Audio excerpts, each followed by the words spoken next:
Hello and welcome back. Today I'm going to show you how to paint a coastal scene with a fisherman. So I'm going to start with a warm summer sky, which I'm going to make out of cerulean blue. If you don't want to put a fisherman in, you don't have to, but they're actually quite good for artists because they stay still for a long time.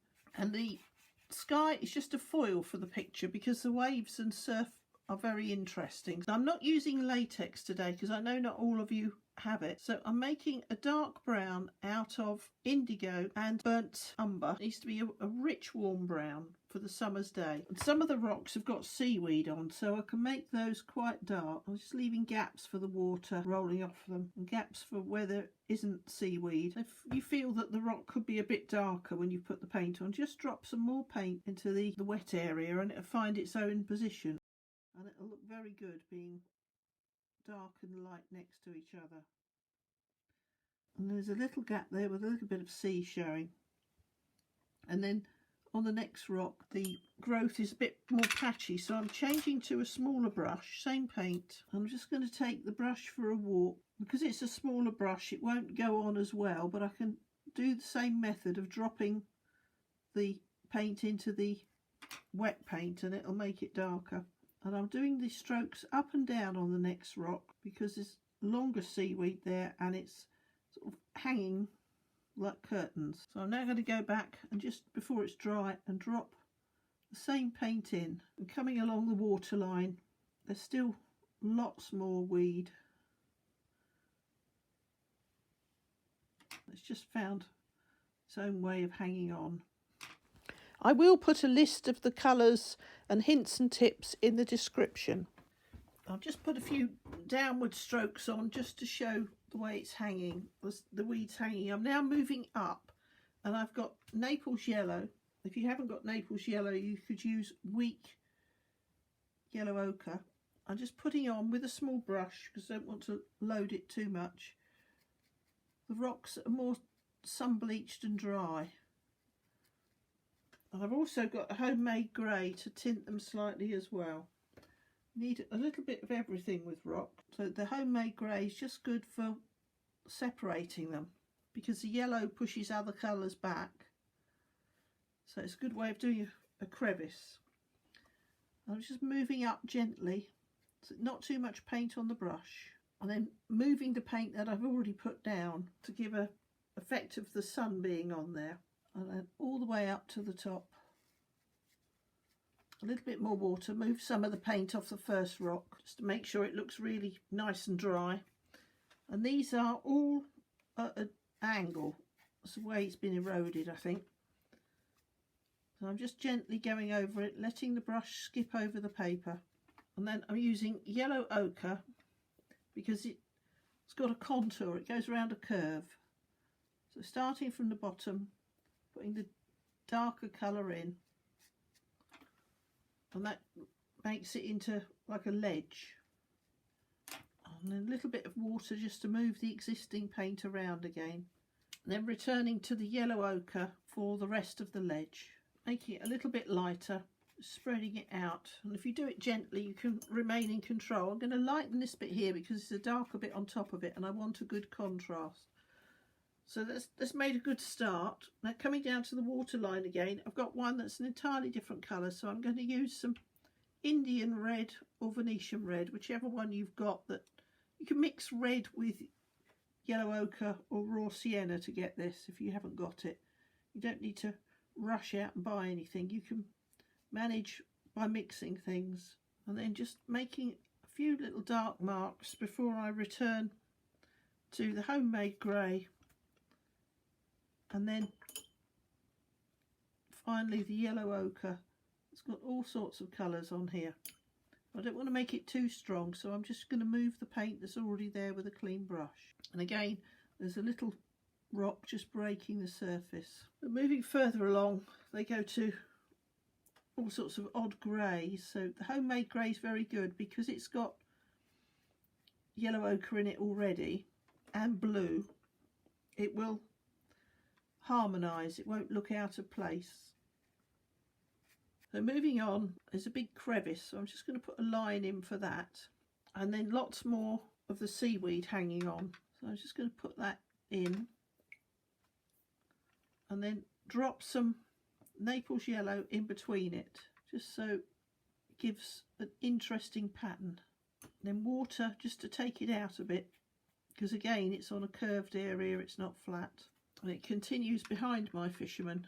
And I now need to do strokes up and down because it's clinging to the rocks.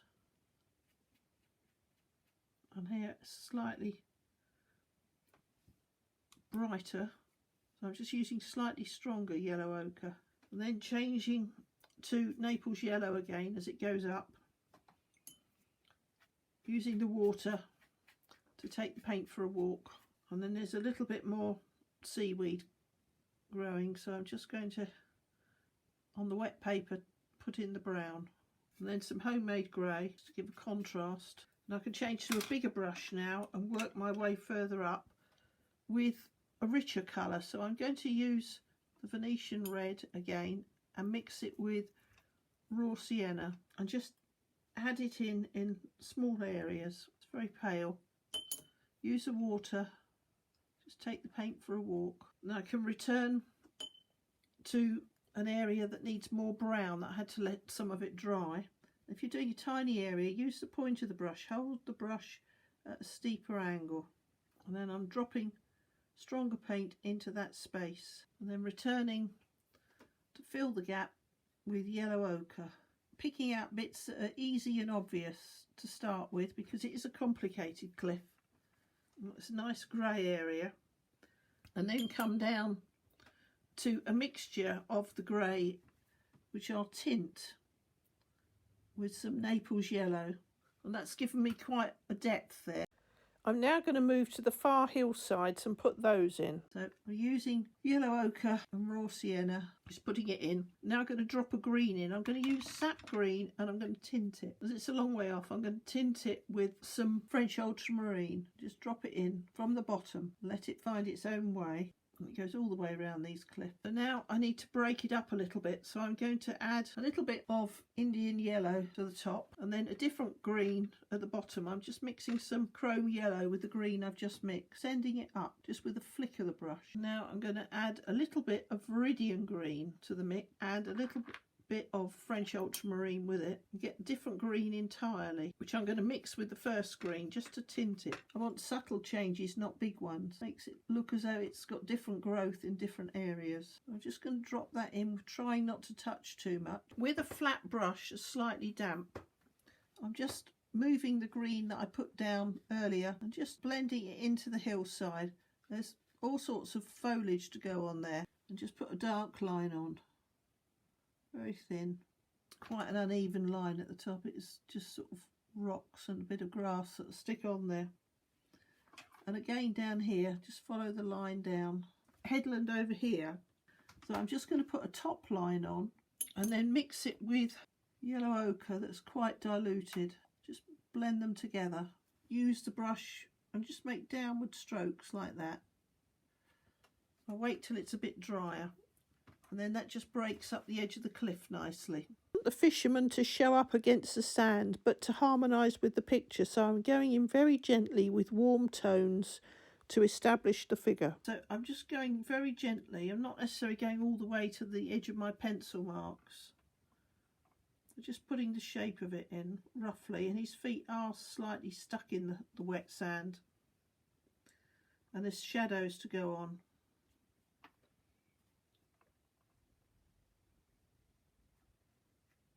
And the same with his arms.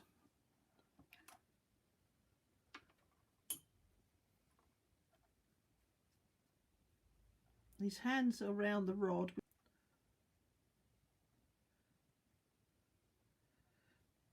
And then coming up to his head and his face, I'm going to do this a little bit brighter.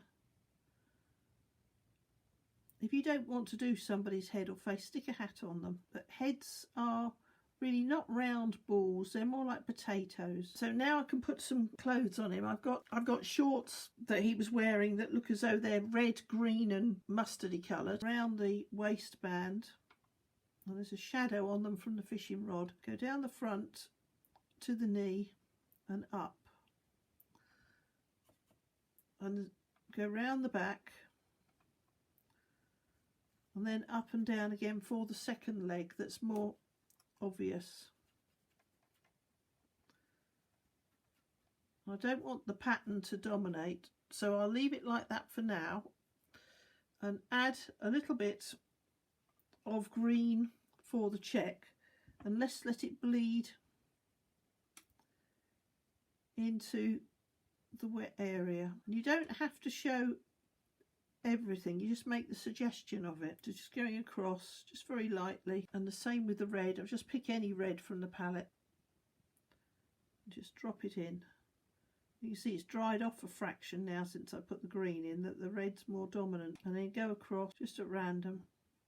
And the idea of doing that is it just breaks it up from the beat. He's wearing a black vest, so I'm going to mix the black, and I want it to separate from the dark weed on the cliff, so I'm just going to add a little bit of indigo to lighten it up a bit. I've got to leave a gap for the fishing rod, and then coming round the neck and the shoulder strap. And if you want to make him thinner, you just do a concave back, and if you want to make him extra well fed, make it convex. By adding a little bit of blue to the Payne's grey, it just looks like it's catching the sunlight a little bit. And going back to the first area,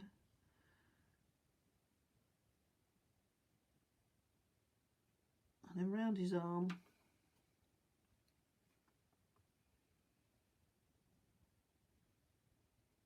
Now I need a shadow on the shorts from the fishing rod, so I use the same colour and just go round. If you're drawing people, I tried to do with this one was make him twice as tall as his width, but obviously it's a freestyle event. So the next thing to do is to put on some hair, but I don't want it to clash with the rocks. So I'm going to mix up some raw sienna and a little bit of the Indian red that I had earlier. And what I do with heads is put it on and then push it back from the face. Seems to give a better way of doing it. Get a flat brush that's clean and just gently push it back. And the same with the neck. And then add a little bit of shadow. And you've got the shape of the hair without being too definitive. Now there's a shadow on the front of his leg. I'm going inside the pencil line at this stage. Because it's rag paper, it's got quite a tooth, so the pencil bounces a little bit. And then this one's in shadow from the shorts. And in shadow down the front, because he's bracing himself for a big fish there, I think. So the next thing to do is to put in the wet sand. Got the reflection and shadow of the tool rock, and then the sky going in this part. So I'll start with the sky and just gently drop it in against the lacy edge of the wave. And the trick with waves is to go back afterwards and put in a very dark line where it's touching the water. And then this side, when it's landed, it changes colour. And it's very bright behind him. So I'll make the paint a little bit stronger. And then it goes back to being blue again because there's a slight shadow. Well, some of these beaches have got streams down. In front of him, he's all blue, just the water on top of the wet sand. So just letting the brush bounce over the paper and then going down to the waterline again with a little bit of stronger paint, and it's got lines.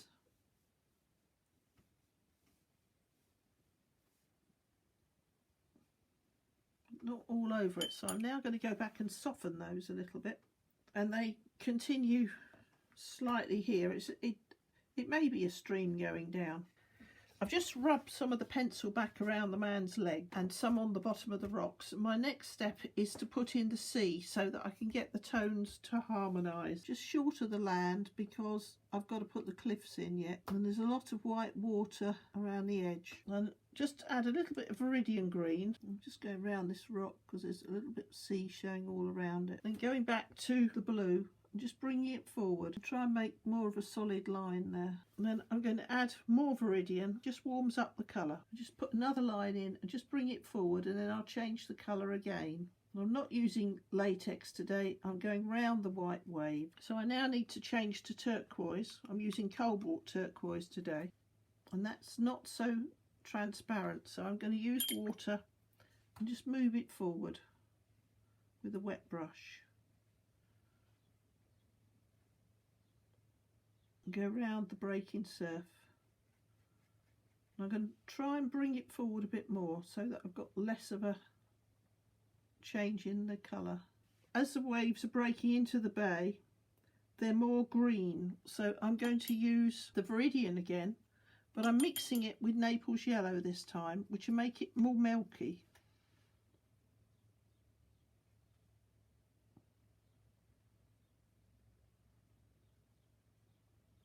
And then there's a little bit of turquoise in it, so just where the waves are reflecting on the light and picking up sand, adding a little bit more. And then it changes completely to more of a turquoise, so going in with a very diluted turquoise here. And then the water.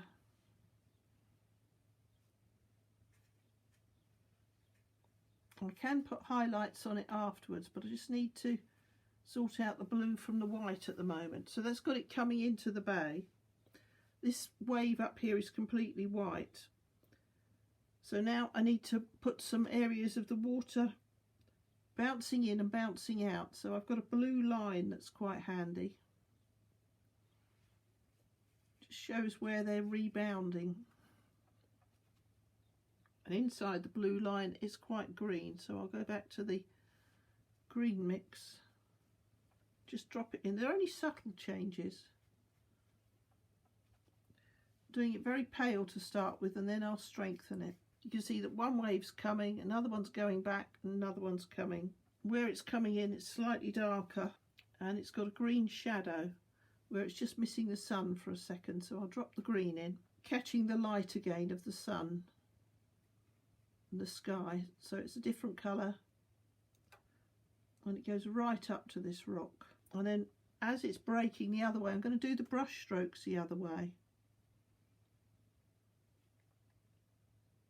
And then I've got a very dark blue area, so I just put some more French ultramarine in, make it a bit darker. Take the water back again, just to show a different direction of the wave. And this one's got quite a dark line going through it, so I'm going to put that in, but I don't want it dominant, so I'm just going to bleed it out on the sides. So coming forward, it changes to greeny turquoise again. I just keep changing the colours because there's a different depth in the water and different things happening. I'll go along with the top of the wave, and then it goes down, so I'll do the brush strokes down. And then going back to cerulean blue at the bottom. So we're just changing the direction of the paint that I'm putting on, doing slightly diagonal strokes and changing colours from top to bottom. I've got a wave. And then coming forward, I've got a lovely wave breaking, and that's got a dark green line. I'll put the top of the wave in. Make this one a little bit darker at the same time. Just dropping some blue in. And then it's got green edge, so I'm just going to put the green edge in where it's in shadow, and the green top, make it a bit stronger. And then go back with some cerulean blue from the bottom. To show it's a different wave.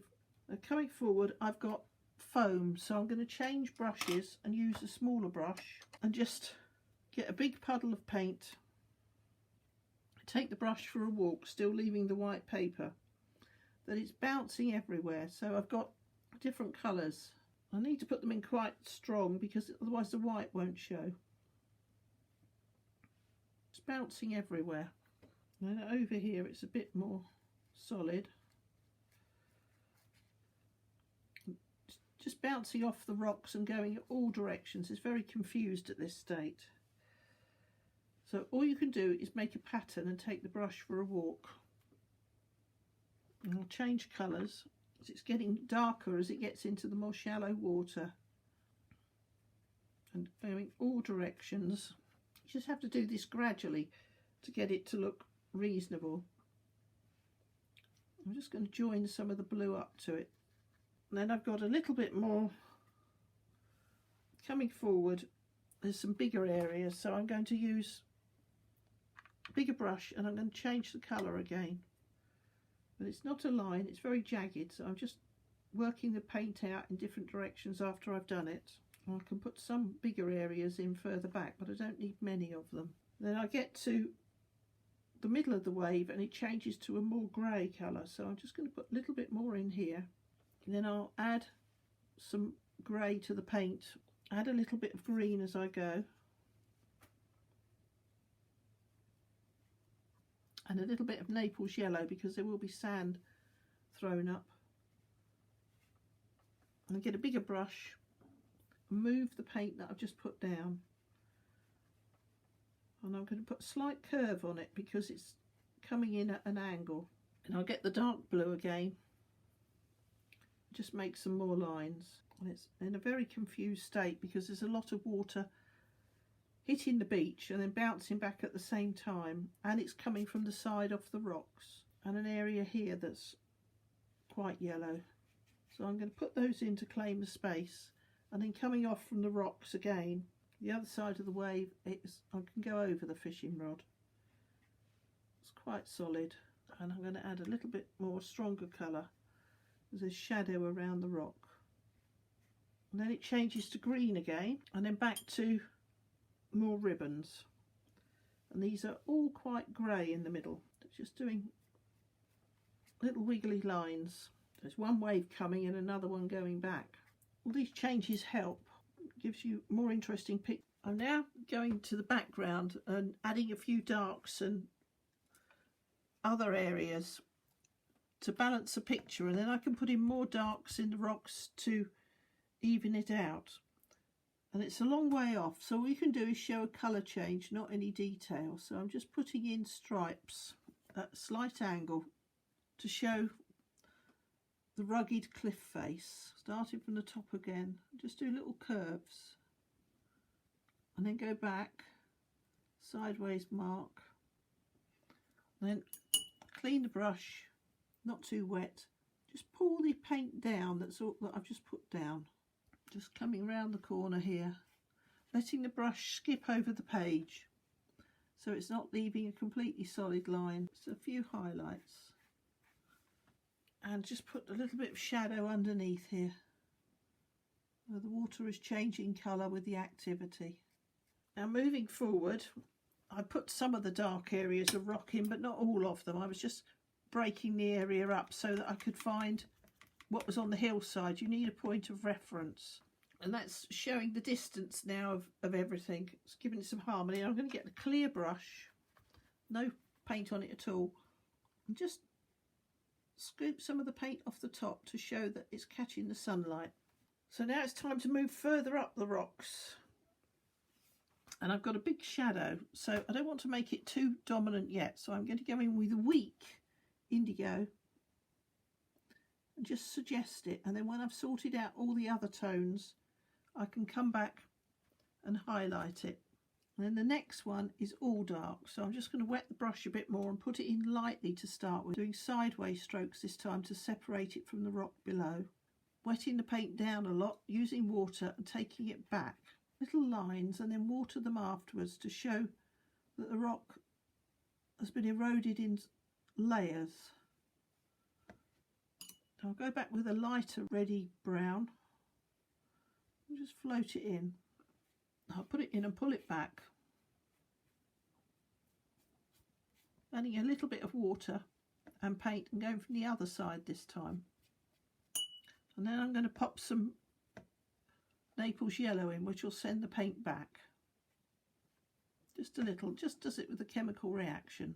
And there's lots and lots of dark in there, so I'm going to use more of the Indian red and the point of the brush, holding it at a steeper angle, and just put some darker areas in. Not too dark because I don't want it to be dominant, but it's just got to match. I can go back to the other side now and put the lichen in, which, as I've already got lots of yellow ochre here, I'm going to use Indian yellow today. So the next thing I've got to do is balance the next rock to it. I can now go onto this other rock that's almost a rust coloured rock. Just make up a strong colour and pop it in, and then I'll highlight it when it's dry.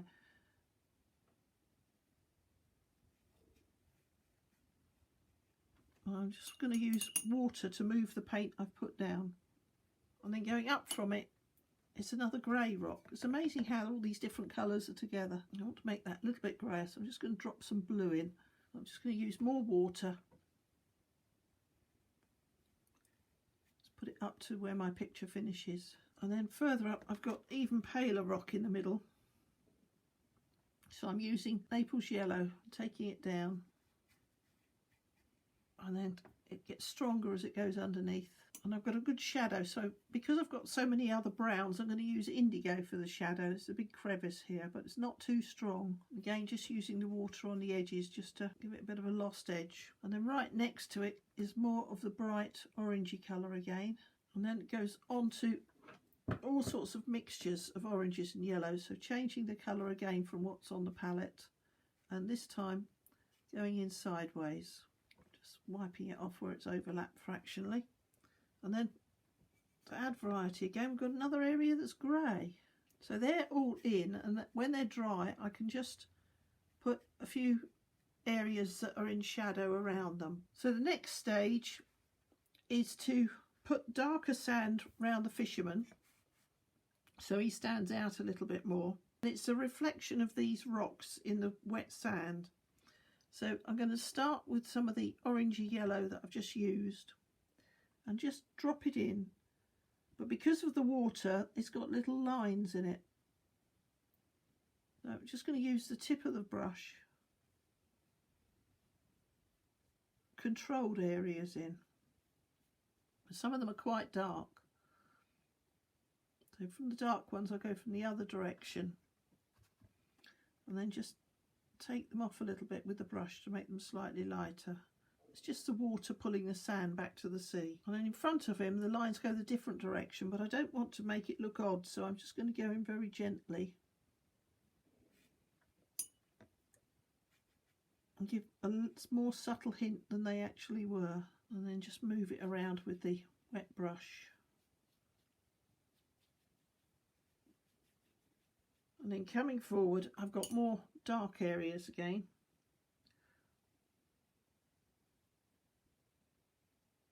And I've got his shadow, which I'll put in shortly. So now I need some stronger colour and just take the water out a little bit. I put the blue down as a base coat because there's more than one colour showing, and it's curved because the water is going back in a wave. Except for the middle, which I think it must be a stream running down because it's completely different. And here it's coming up from the wave. So I do the brush strokes in a different direction. And then I've got more French ultramarine, which I'm just going to add a little bit of Cerulean crimson to, just to make it slightly purple, to show the wet sand underneath. And then it's more green in the middle. I'm just going round now, sorting out the rocks. That some of them are quite weathered and almost sun bleached. So I've got a flat brush, a nylon brush, and I'm just gently tickling the surfaces, just to put a little bit of a high spot on as though the sun's catching it. And again in some other areas, just a few little marks. And it seems as though with this particular beach that the higher the cliffs go from the waterline, the darker they are. So I'm now working my way up to some of the areas that are brown. And this one's quite light at the top but dark at the bottom. So I need to put an angle on it to show that it's sitting back. Just gently lifts off the pigment. And now returning to the fisherman, just put it in. It's one of those rods that's thicker at the handle than it is elsewhere.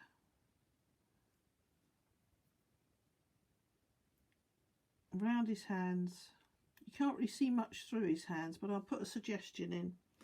And then the rock here is about where it ends, but it sort of goes to infinity and it's slightly curved. It's not straight, so I'm going to put the first bit in as straight, that's thicker, and then I'm going to put a slight curve on it.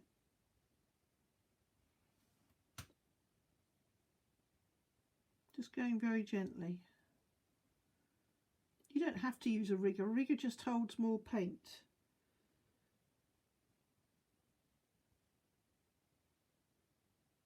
So I don't have to recharge it as I go. And I want to just take the rod away to infinity, so I'm just going to use a little bit of paint and I'm going to make it bluer and just let it disappear into the wave.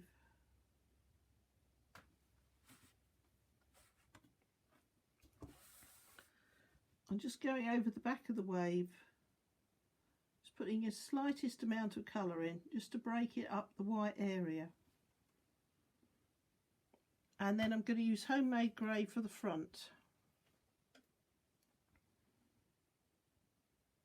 Just tickle it in and then I'll go back with some green, because it is all a moving surface.